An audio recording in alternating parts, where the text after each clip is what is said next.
How did they travel to get materials? Okay, whatever. I'm just gonna keep going. Freak it.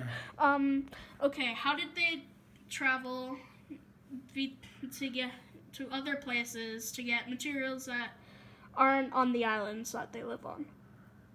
All right. That's a good question, Zion. Yeah. We are talking about 500 years ago, right? Yeah. This is the Anytime content before that. before that time. So, yes. It makes it easier for these islands, and we're talking about Tonga, where I was born and raised. If they needed to go places to obtain material for stuff they don't have on the island, they would either take a boat or a boat. There's no other way. They're just going to take a boat, which is usually a sailing boat or a steamer, which is the steamboat, and usually take about from my island to go to another island to get the stuff. It will take about 16 hours on a sailing boat to get there. And on a steamboat, it might take about 12 hours. So we depend too much on the wind to send us to where we go to get the stuff. But there is no other way to go there. Anciently, the mean of travel was on outriggers, where canoes, and so they wave, they just row themselves across. Sometimes they have sailing on them, but that are the two ways in which you can go. It's either on the sailing boat or a steamboat, and as I said, prior to that, they used just row themselves around the islands. Yeah.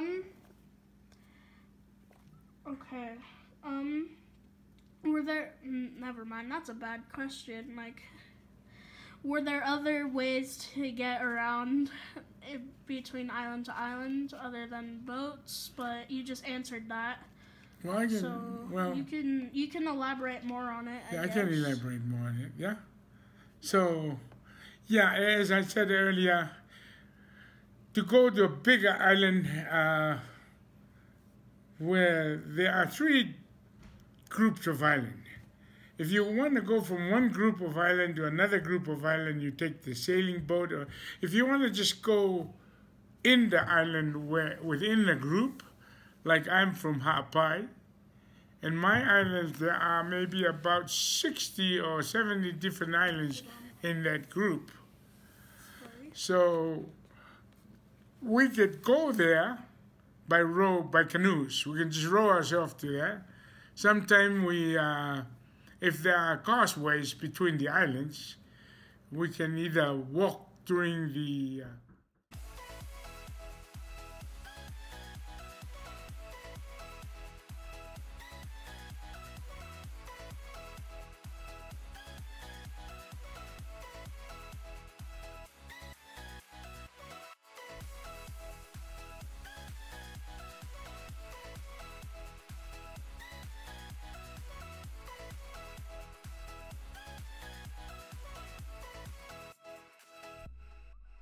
yeah. Tell them to come in. We'll just not have you ready yet. Okay, just continue off of Continue on what I said, yeah? Like I said, there were ways you can go if we're going from inter-island to islands within a group. We can either go by boat, by little outriggers, or you can take a walk between the islands on low tide. You can walk across. And sometime if you have a horse, you can ride a horse across the low tide to the next island, if the island is not so close. But if they are divided with a channel between them, then you either take a canoe or just a sailboat like they use for the other long travel. Or, yeah, that's it. That's the two ways you can go. Okay. So, save that. How was traveling between islands a challenge or difficult, like other than storms or big waves? Yeah, that's basically what you're saying, Zion, is basically true. That is the biggest challenge in sailing, is the weather. Yeah. Yeah, whether the weather is good or bad, sometimes you don't have even a wind. And so what do you do if you don't have a wind to blow you? You sit there for days and not move the boat. So that's a bad challenge. But if you have a good wind, not a storm, you can get there very quickly. So the challenge is in the weather. The challenge is also in these, when you have a steamboat, it's especially the engine. For a sailboat, there's no much of a challenge. All you have to do is wait for the wind to blow you across. But if you are depending on an engine, you need oil or coal to fire up the engine of the boat. And the people refer to those steamboats in Tonga as La Yafi. And La Yafi means the sail is on fire when they see the smoke coming up. So they thought, well, the smoke is on, the sail is on fire. So La Yafi. That basically is the challenge.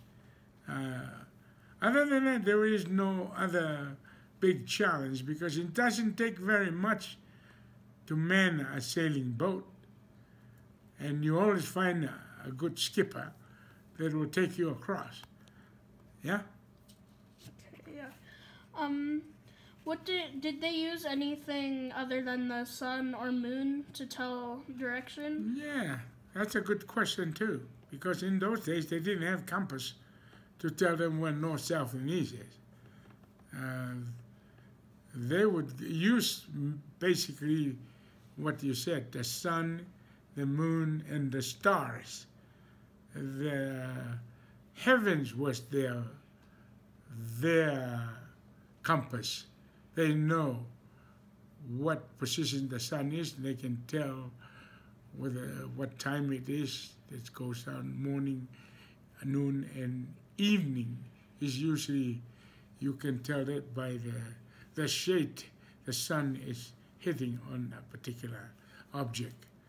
And then the other part they used also is they used the feel of the wave. I remember my dad telling me how Grandpa Shone used to travel, and he can usually put his hands down on the side of the sailing boat, and he can feel whether we're close to a land or we're not. And he can tell by the current whether they're going north, south, east, or west. At night, when there is no celestial measurement, they go to the current, and they use that as a way to find out where they are. I remember one day we went out fishing, and his light went off.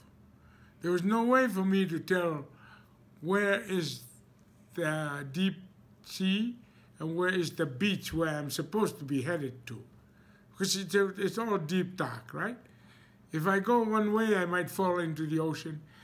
The other way, I'd hit the beach. And my father said to me, listen, just be quiet and listen. And he asked me, where is the wave coming from? Did you hear the breaking of the wave? Where are they from? And I told him, oh yeah, it's from this side. And he said, then you go the opposite side, because they're always breaking to the beach. So if you feel that they're coming from this side, then you go the opposite side in the dark, right? So that's how they can tell, by hearing, by feeling, and that's some of the ways they used to travel and sail in Pacific. Okay, so what are some treats or snacks that travelers would eat while traveling between islands, or just eat in general? Yeah, this is where the name of the Tongan Islands known as the Friendly Islands. And the Friendly Islands because they were always friendly to their visitors. Whoever comes to visit with them, they would prepare something for a treat or snack or whatever they needed. And most of the things they prepare are things that they have in abundance of. They don't have to go buy it. So they just go to the bushes or their plantations and pick what they can fix. And by way of a little treat, I had prepared something for you to show your class. This stuff is called whaikakai. Whaikakai is made of tapioca. This is a dupe of underground. They call it in some other part of the world cassava or manioke. But this is this is just how you make it. Is you take this root is about maybe 2 feet long and about 4 inches in diameter. And so you take and you peel this out and you scrape it. And you scrape out all the thing, and you scrape until, not scrape, grate it. And so you have, all of these are grated tapioca. And then you cook it in what they call the underground oven, the steam cooking it. And it comes out, and they have, depending on how you put it in, you take it out and then you cut it up into pieces like I have done here. And they prepare another a sauce, the brown stuff that you got on it. It's called a coconut syrup, or you might say camel spirit. What they did is they take some, their sugar at the time they're using, these are the tea leaves roots. The roots of the tea leaves are very sweet.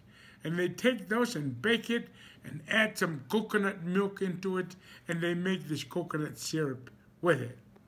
And then they pour it on top of these things, and then you can just taste it. Like you pour it like this, and it comes out. And it's pretty sweet, but it's good stuff. It tastes like bread. I think that's what it is.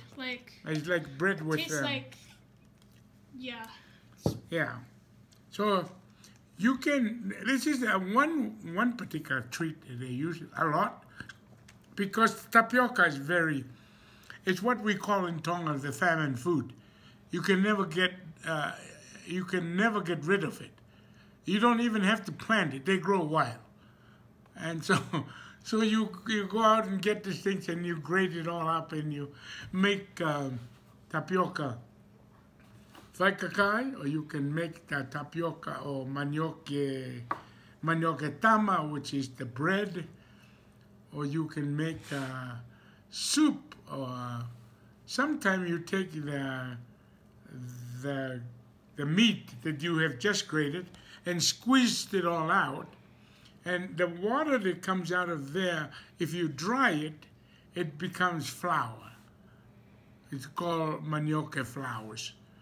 And you use that. That's what I used to make those gummy bears. Is the juice that comes out of this thing, and they turn it into flours.